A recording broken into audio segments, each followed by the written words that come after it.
আওয়ামী সন্ত্রাসীরা, আওয়ামী টোকাইরা তারা হামলা করলো।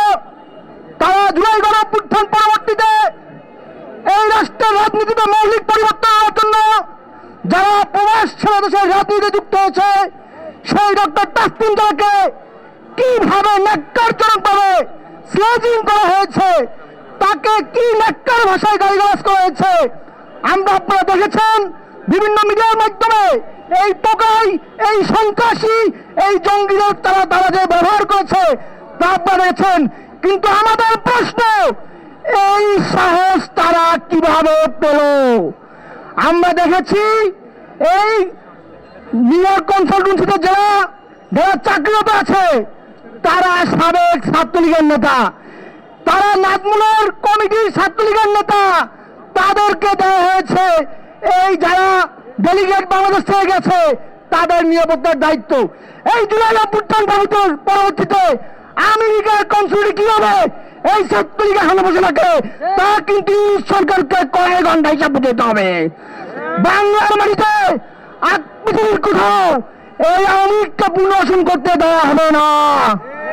অনতিবিলম্বে যারা যারা এই হামলাকে আস্কা দিয়েছে, যারা তথ্য প্রচার করেছে, যারা মিস ইনফরমেশন দিয়ে গতকালকে যখন বাংলাদেশের রাজনৈতিক নেতৃবৃন্দরা তারা যখন এয়ারপোর্ট থেকে বের হবে, তার আগে কিন্তু এনসিপি সহ জাতীয়বাদী দলের প্রবাসী সংগঠনের নেতা সেখানে উপস্থিত ছিল।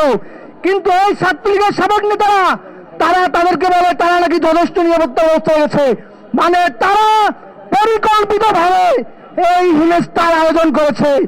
এই তদন্ত কমিটি করে যারা এই হেনস্থার সাথে জড়িত তাদের 24 ঘন্টার মধ্যে বহিষ্কার করতে হবে।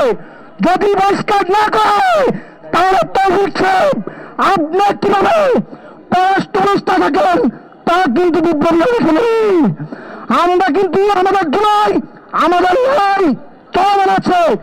এই বাংলাদেশ থেকে আওয়ামী লীগ কিছু বিতাড়িত করলে হবে না, আওয়ামী লীগের দলীয়ভাবে বিচার করতে হবে।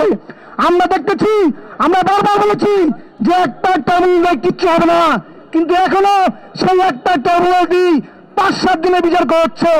এই বাংলাদেশে লাখো আওয়ামী লীগ হাজারো দর্শন করেছে, আমার হাজারো ভাইবোনদের গুম করেছে, নির্যাতন করেছে, তাদের বিচার করার জন্য একটা ট্রাইব্যুনাল কোনোভাবেই পর্যাপ্ত না। একাধিক ট্রাইব্যুনাল করে আওয়ামী লীগের দলীয়ভাবে বিচার করে তাদের স্থায়ীভাবে নিষিদ্ধ করতে হবে। আর তা না হলে জুলাইতে কিন্তু দেখেছেন কি হয়েছে। আমাদের লড়াই জারি আছে, আমাদের সংগ্রাম জারি থাকবে। আমাদের বিপ্লব দীর্ঘজীবী হোক। ইনকলাব জিন্দাবাদ, নাগরিক পার্টি জিন্দাবাদ।